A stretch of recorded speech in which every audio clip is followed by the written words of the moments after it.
So I'm here at the Galilee. That is actually the Galilee behind me, locally known as the Kinneret. It's basically, we hear about the Sea of Galilee. It's actually a big lake. It's not an actual sea. In fact, if you'll notice, if you can look close, you can actually see the other side of the water there, coast to coast. So it's not real big. It's a good sized lake. We're mid-afternoon right now. You'll hear the wind blowing just a little bit, although it's starting to calm down. Wanted to talk a little bit about one of the things that's actually changed here a little bit that the area has struggled with. And that has been the last 5 years, Israel has really struggled in the area of tourism. And as a result, a lot of small businesses have struggled. If you've been watching the last few weeks, you've heard me talk about the marketplace and shown some pictures, and the crowds are actually pretty light and have been. Israel has really struggled the last few years with just visitors coming. You had Corona, COVID. Here they call it Corona, but U.S. we call it COVID, same thing. But it basically shut the country down for 2 years. Last time we were here in 21, at the end of the year, we had people telling us we were the first tourists they had seen in 2 years. And there weren't very many people here. We, at one point, went over to the Church of the Nativity, and there was only like one other family there at the same time we were. The Church of the Holy Sepulchre, we walked around, there was nobody there. There are a few more people around right now. Not a lot, but there are some. But at the same time, again, it's very light crowds. So in 5 years, they had 2 years of COVID. They had about a year where they got open. So partway through 23 up to October of 23. And then October 6th happened. So yeah, they had part of 22 and 23. So they had just over a year where things had started to open up again. And now, boom, they're down again for 2 more years. So they've had 5 years here without really tourism, with flights reduced, with crowds reduced. And it has made a huge impact on various areas. When you walk through the marketplace in the old city, there are storefronts that are closed and don't open. There's nobody there. We went down to Tiberias today and went to the dock area where you can hop on a boat and take a ride out onto the lake and everything. And the water was down, but more importantly, almost everything was closed. There was a spot where there used to be a 2-story McDonald's. It's gone. There was a huge building that used to be real nice, according to our friends, had full of stores, had a restaurant down at the end, tables went all the way out around this pier. It was all closed. There were a couple small businesses open, but the little booths and restaurants and all of that, it was all closed and neglected and looking ugly. You can see the little amusement park that was there that had a couple kiddie rides and a trampoline, and it abandoned. Obviously, just they threw up their hands and walked away because there hadn't been anybody there. It was one of those deals that we sat there and we got some ice cream. We were going to get lunch, and it was depressing, absolutely depressing.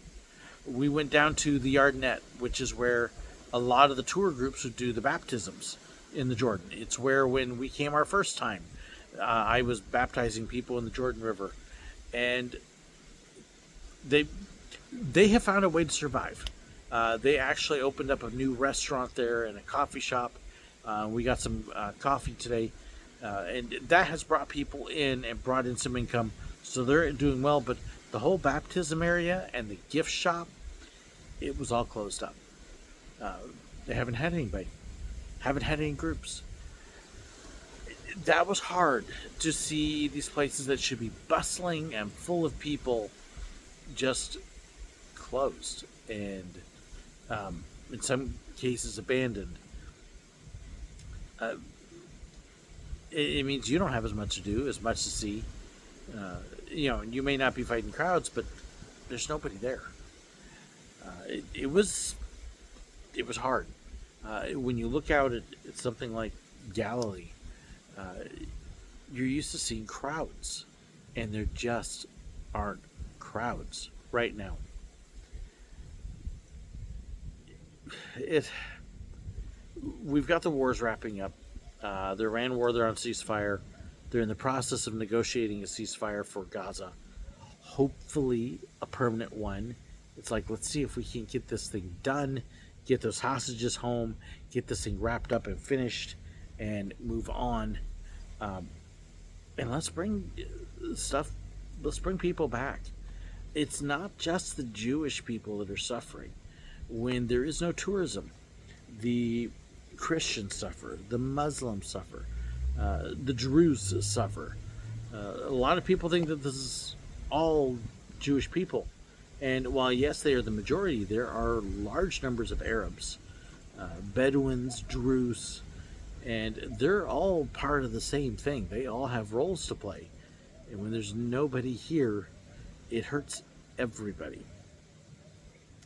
But did talk to some people today. We've had a good time getting to know several of the shopkeepers up in the old city, and they're optimistic.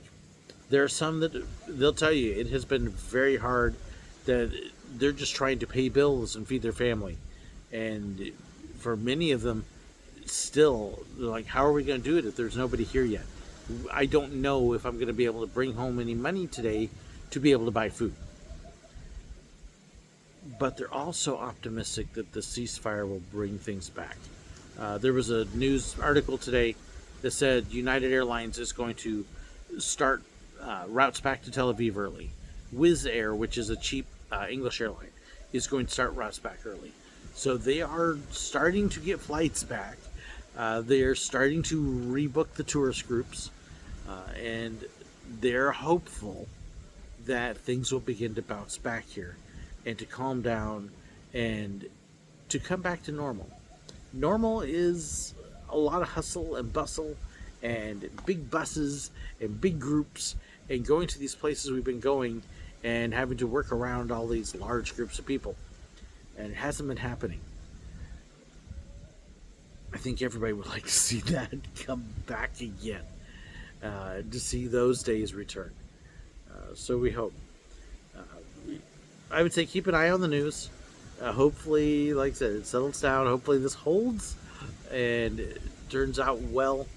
And then if you get the chance, come check out this amazing country. It is life-changing to visit Israel. It really is.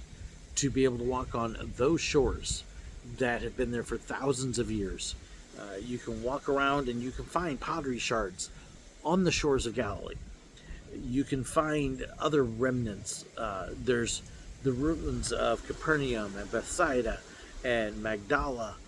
In fact, where we're at right now, Magdala is right that way, just a little bit. We're not very far away. Tiberias has been here. That was one of the big cities. Beit Shan. Just some amazing sights to see. If you're into history at all, come check it out. I hope you've been enjoying the looks that I've been giving you a little bit with the videos.